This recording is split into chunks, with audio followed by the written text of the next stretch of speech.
Thank you so much. Thanks, guys. Whatever is causing oil to rise, the problem is when you go to the pump and try to fill up your tank, and then guess what? Guess if you go to fill up your tank, you give them a credit card, and they say, no credit card. No credit card, no cash, no gas. One gas station in West Virginia is banning credit cards at the pump, saying, you know what, it actually costs us money when customers pay for gas with plastic. Joining us is Roger Randolph, manager of Mr. Ed Chevron in St. Albans, West Virginia. Good to see you, Roger. Thanks for coming in. Well, I admire your moxie, but I'm just wondering if you've seen customers go away because they can't use their credit cards. Well, there has been a couple of customers that have driven off after seeing the sign on our pumps, but for the most part, most of our customers have adjusted and stayed with us. We're a small community gas station, service station that have a loyal customer base. Roger, do me a favor. Tell us why it is so expensive for you to take credit cards. Tell us how much it costs you when the average person wants to do a filler up and hands you the card. Oh, man. A credit card costs us, a Visa card will cost us like $2 plus a transaction fee of 10 cents per transaction. And that's 2% of every dollar. So right now our gas is $4.10 a gallon. That's over 8 cents just for the percentage of that transaction. Right now we're only making 2 cents per gallon on a cash sale. So we're losing 6 cents, not to mention the transaction fee. Now that's per gallon.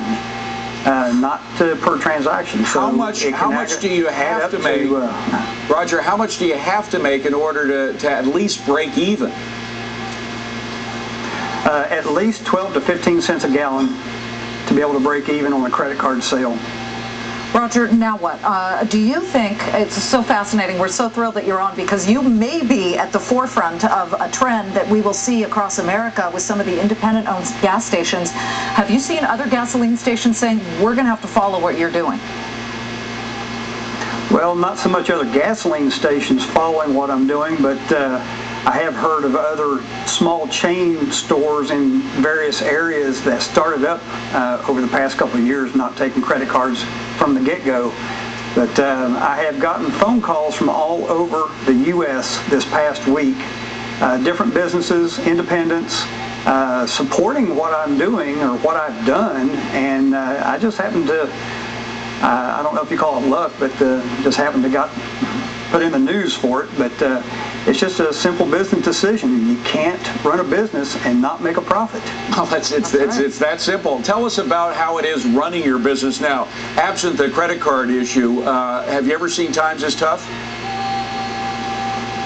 Actually, the gas business actually dropped when the price of fuel in this area went up over $4 a gallon. A lot of folks decided, okay, $4 was it, I'm going to cut back, way back. Our gas sales went down more from that than it did from not taking the plastic. However, it's just the major credit cards, Visa, MasterCard, Discover, American Express that we're not taking. We are a Chevron branded service station. We still take the Chevron credit cards. So the customer still has that credit option with the Chevron branded cards. What do you think happens next? When you hear Washington and the big guys inside the Beltway arguing about whether oil speculators are causing this run-up or whether it's supply-demand, China, India utilizing more oil, you've been in this business long enough, Roger. I mean, what do you think is the real problem here? What is causing these skyrocketing oil and gasoline prices? Well, the bottom line is greed. Everybody wants to make a dollar, and everybody wants to make more dollars than the next person, so it just keeps adding up. When it gets down to us at the very end of the loop, we're not making anything really compared to everybody else. I don't have the answer to that. If I did, I wouldn't be sitting right here talking to you in this camera. But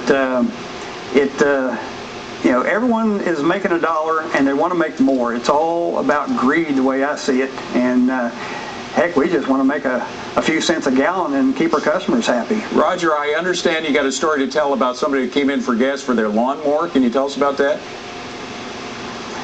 Well, it's not so much a story about it, but I use that as an example when talking with another individual. If a person came in with a lawnmower, got 1 gallon of gas, and wanted to bring out their Discover card or Visa or MasterCard, that gas would cost us, with considering the transaction fee and the percentage, would cost us 18 cents. And at the current rate that we're getting on gas at the moment, on a cash sale, we would lose approximately 15 cents on that sale, just on that first gallon. So there are people that do ride their riding lawnmowers up to the pumps, but so far they've only been using cash. I've yet to see somebody break out in plastic for 1 gallon. But I was just using that as an example in previous conversation. It's a tough time, and guys like you are leading the way and trying to figure out a way to deal with it. Thank you so much for coming on Fox Roger Business. Randolph from Mr. Ed's Chevron. Best of luck to you, Roger. I hope you get through this okay. Bring cash and go to Mr. Ed's. Buy your gas there. Cash everywhere, by the way. We got now in our taxis in New York. I don't know if you saw it now. Now you have this swipe machine for credit cards. The taxi drivers hate it, and you can understand why when it costs them so much. Good to see you. Thank you. Thanks, Roger. Well, if you invested in A-Track